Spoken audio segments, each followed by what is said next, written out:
بسم اللہ الرحمن الرحیم۔ عزیز طلباء و طالبات، السلام علیکم ورحمۃ اللہ وبرکاتہ۔ 11ویں کلاس کے طلباء اور طالبات کو میں آپ کی بک اسلامیات، اس کا باب نمبر سوم ایک لیسن ہے، اس کا عنوان ہے صبر و استقلال۔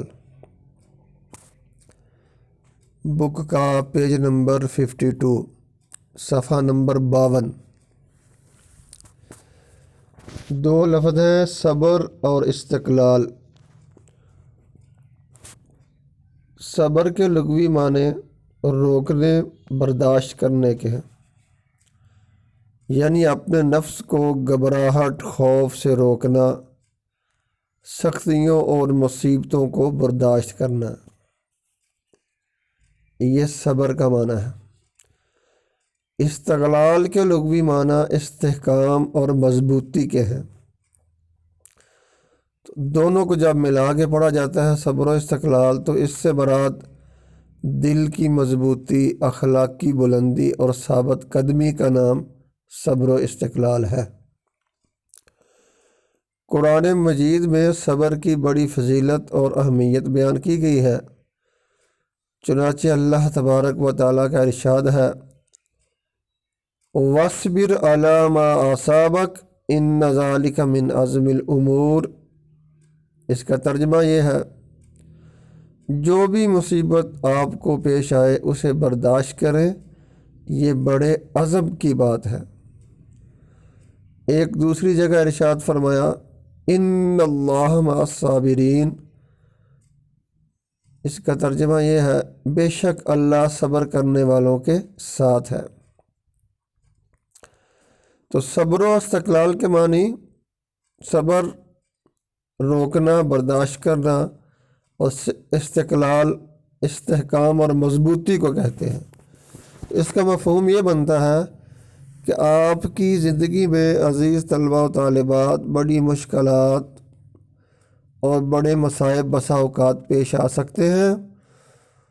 ایسے حالات میں اپنے آپ کو روک کے رکھنا، برداشت کرنا، اپنے پاؤں کو مضبوط رکھنا، یہ ایک صحت مند انسان کے لیے اور مضبوط اعصاب والے بندے کے لیے انتہائی ضروری باتیں ہیں کہ وہ آنے والے مصائب کا مقابلہ کر سکے، ان کو برداشت کر سکے۔ چنانچہ آپ کے لیسن میں آگے 2-3 واقعات آ رہے ہیں جو نبی کریم صلی اللہ علیہ وآلہ وسلم کی زندگی کے حوالے سے ہیں۔ اللہ تعالیٰ نے مصیبت اور پریشانی کے وقت اپنے بندوں کو صبر و رضا کی تاکید کی ہے، اور چونکہ انسان کی جان، اس کا مال سب اللہ کا عطا کردہ ہے، اس لیے انسان پر لازم ہے آزمائش کے وقت رضا الہی کی خاطر صبر و سکون سے کام لے۔ جب حضرت محمد صلی اللہ علیہ وسلم نے نبوت کا اعلان فرمایا تو کفار نے آپ صلی اللہ علیہ وسلم کو طرح طرح کی اذیتیں دی، آپ صلی اللہ علیہ وسلم کو جھٹلایا، آپ صلی اللہ علیہ وسلم کا مذاق اڑایا، کسی نے معاذ اللہ آپ کو جادوگر کہا اور کسی نے کاہن، مگر آپ صلی اللہ علیہ وسلم نے صبر و استقلال کا دامن ہاتھ سے نہ چھوڑا اور تبلیغ دین سے منہ بھی نہ موڑا۔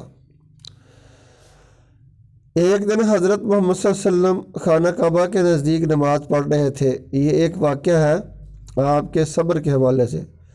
حرم شریف میں اس وقت کفار کی ایک جماعت موجود تھی۔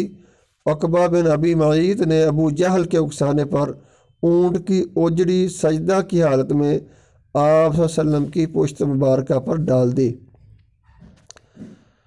ابو جہل آپ کا چونکہ دشمن تھا، اس نے اکسایا، اور ایک اور بندہ، اس کا نام تھا عقبہ بن ابی معیط، اس شخص نے اونٹ کی اوجڑی جو ہے وہ آپ صلی اللہ علیہ وسلم کی پشت مبارک پر سجدہ کی حالت میں ڈال دی تھی۔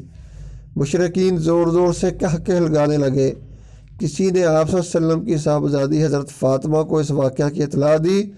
وہ فوراً دوڑی ہوئی آئیں اور غلاظت یعنی گندگی آپ صلی اللہ علیہ وسلم کی پشت سے دور کی اور کافروں کو بد دعا دی۔ اس پر حضرت محمد صلی اللہ علیہ وسلم نے فرمایا بیٹی صبر سے کام لو، اللہ تعالیٰ انہیں ہدایت دے، یہ نہیں جانتے کہ ان کی بہتری کس چیز میں ہے۔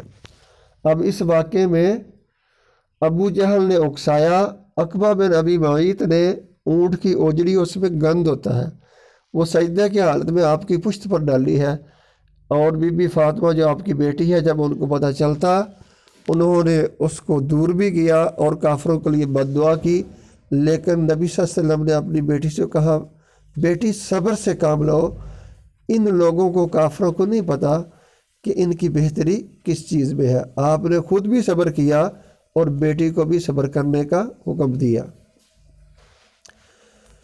ابو لہب حضور صلی اللہ علیہ وسلم کا چچا تھا، لیکن جب سے آپ صلی اللہ علیہ وسلم نے تبلیغ شروع کی، وہ اور اس کی بیوی ام جمیل دونوں آپ صلی اللہ علیہ وسلم کے دشمن ہو گئے۔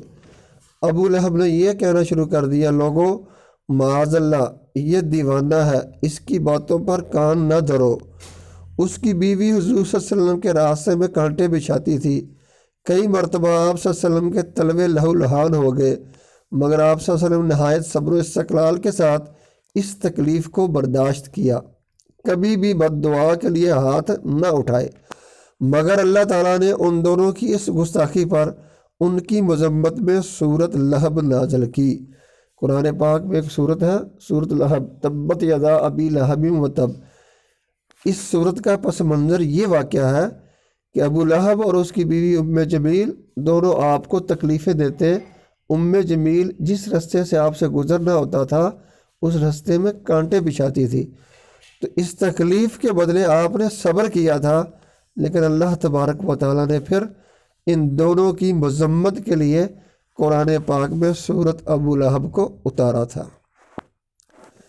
دشمنان حق نے جب یہ دیکھا کہ ان کی تمام تدبیروں کے باوجود حق کا نور چاروں طرف پھیلتا جا رہا ہے، تو انہوں نے نبوت کے 7ویں برس محرم الحرام میں خاندان بنو ہاشم سے قطع تعلق کر لیا، جس کی روح سے تمام قبائل عرب کو اس بات کا پابند کیا گیا کہ وہ بنو ہاشم سے ہر طرح کا لین دین اور میل جول بند کر دیں۔